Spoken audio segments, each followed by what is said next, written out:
Making millions laugh without uttering a single word is a rare gift. Rowan Atkinson elevates silence into pure art, blending flawless precision with timeless humor. Here are his most iconic highlights. A while ago called Mr. Bean's Holiday. Oh, yes. In which Mr. Bean... and there was a scene... You're so casual about that. I did a film called Mr. Bean's Well, Well, does he look like an even bigger knob if he said, oh, well, of course you all know Mr. Bean's Holiday? You know, yeah, exactly. so it's I'm trying to reduce my knob quotient. Rowan Atkinson once told a story about the day Mr. Bean was born.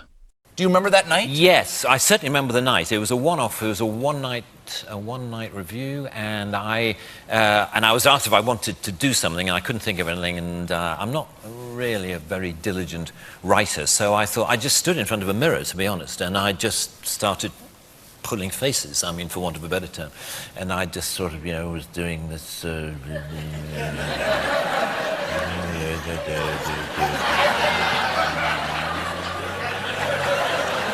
And then there was this idea of having a card. Have you got anything that I could... And I came out just going...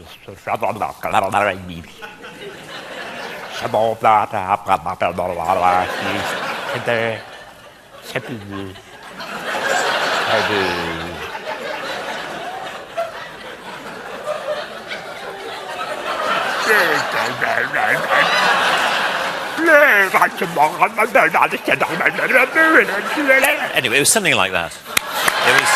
I've been a fan ever since I fell in love with the show Blackadder. While Rowan Atkinson brought numerous unforgettable roles to Blackadder, his bizarre Scottish brother takes the prize for the weirdest. The performance was so ridiculously funny that his co-stars could barely keep a straight face. Forget the whole thing. I'm going back home with Migsy.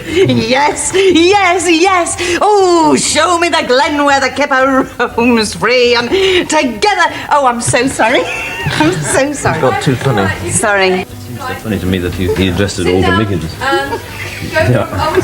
Consulting with the wife.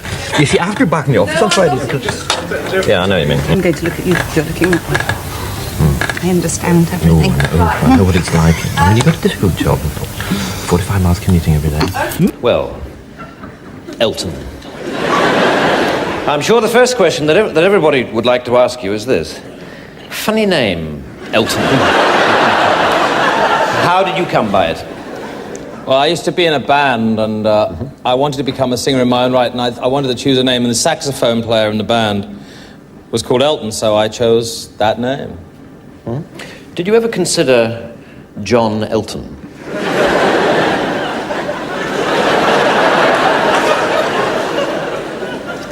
No. You didn't?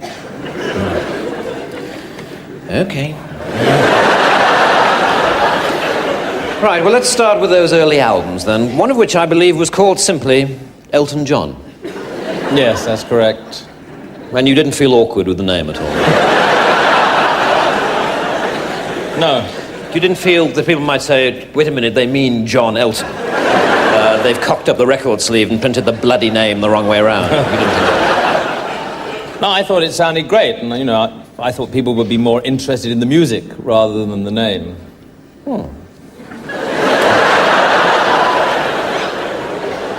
Check out this priceless encounter at the Formula 1 Grand Prix when Martin Brundle walked up to Rowan Atkinson for a quick chat. Rowan hit him back with a flawless imitation of Brundle himself, which completely flew over the reporter's head.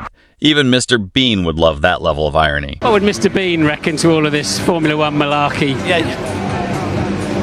Well, he would enjoy it very much because he's a car enthusiast, as you know. Oh, that's right. Yeah, he had some magnificent cars, didn't he? Cars, then he'd enjoy it. But anyway, it's fantastic to be here. I'm a guest of George Russell, which is, it wasn't planned for me to be here on a weekend, when he got pole, but here we are. Rowan Atkinson name-dropping. Whatever next? I know. I'm here as a matter of fact, as a guest of George Russell. So. Oh, fantastic. So that's how privileged I am. Yeah. Lovely to see you, Rowan. Enjoy the race. You'll be absolutely shocked to hear what Rowan Atkinson actually thinks about his own character, Mr. Bean. I remember early on in the life of Mr. Bean getting lots of letters from from people saying, "Oh, I'd love to have dinner with Mr. Bean." How hilarious that would be. He's a very, very selfish individual. He's a child. I love your work, I have to say, but the thing that I loved the most, Blackadder. Oh, right, good. Elizabethan Blackadder.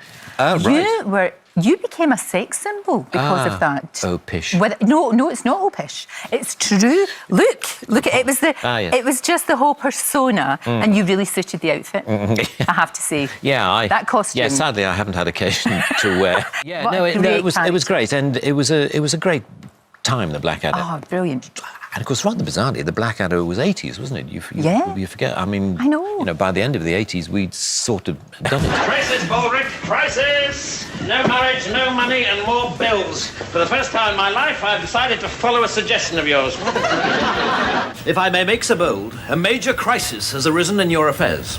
Yes, I know, Blackadder. I've been pondering it all morning. In this segment, Rowan Atkinson breaks down how Mr. Bean was created and what truly fueled his massive global appeal. I was based actually on a holiday in Venice that I had in 1985, quite a long time ago. And I just remember noticing all the musical artists who were popular at the time, the Duran Duran and David Bowie and classical musicians like Daniel Barenboim. And I thought, how odd that musicians generally assume they have an international audience. Yeah. Whereas if you do comedy, you assume you've just got your country and your kind of people who are going to enjoy what you do. And I thought, well, wouldn't it be fun, because I had already started exploring just doing purely visual comedy, whether I could, do that on... I'd explored it on stage, and I was interested in trying to put visual comedy through the character of Mr. Bean on TV. And so that's where it started. Well, the first ones we did were in 1988, 89, and then it sort of grew from there, and now we've got this... Weird, it's like... It is a common belief that comedians are always on, but Rowan Atkinson proves that the mastermind behind the jokes is worlds apart from the character we see on screen. I read from you. It says, the problem with talk shows is that you're supposed to amuse. I generally rely on being interesting rather than funny. They, that is, us here, are not actually very interested in people who are very interesting. They just want people with wacky stories about airports, and I haven't really got any. How true? It's true. How true? I haven't. So how was Kastrup Airport? No, I have no stories. No. But I suppose that I'm just an actor, probably, at heart, rather than a comedian. I'm always rather confused, as I think I know you are, about whether I'm a comedian or whether I'm an actor. No. Or whether I'm an not actor. confused at You're not all. confused No. at all? Oh, well, I'll stop talking. I know you're boring now, and I know you will consider... Exactly. You'll be nodding off in no time. Press tours can take some bizarre turns, but this one completely caught Rowan Atkinson off guard. During a promotional interview for Mr. Bean's holiday, he was thrown into an awkward situation that turned into absolute comedic gold. Right, do you want to sit down? No, I'll get behind you. I see, I just sit here and you do don't nothing. have to do anything. Okay. Coming up on Sunrise this morning, we meet the lovely Mr. Rowan Atkinson. We talk about Mr. Bean's holiday, and all you have to say is, if you miss it, you miss out. Simple as that. You ready? Right, okay. I'm good at this. Good, okay. How interesting. Morning, Neil Sean here on Sunrise. A man who needs no introduction, Mr. Rowan Atkinson, and we talk about Mr. Bean's holiday. Remember though, Rowan? Sorry? If you miss it, you miss out. Do you mind doing that again? Yeah, okay. Morning, Neil Sean here on Sunrise. This morning we meet Mr. Rowan Atkinson and we talk all about Mr. Bean's holiday. Remember though, Rowan? What? If you miss it, you miss out. Oh, yes.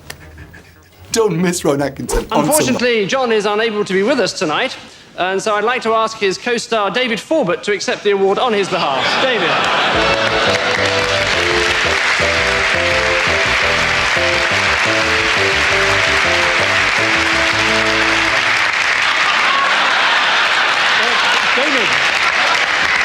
David, perhaps you'd like to say a few words, David. John cannot unfortunately accept it himself because he is in Hollywood, starring in his first major film role with Meryl Streep.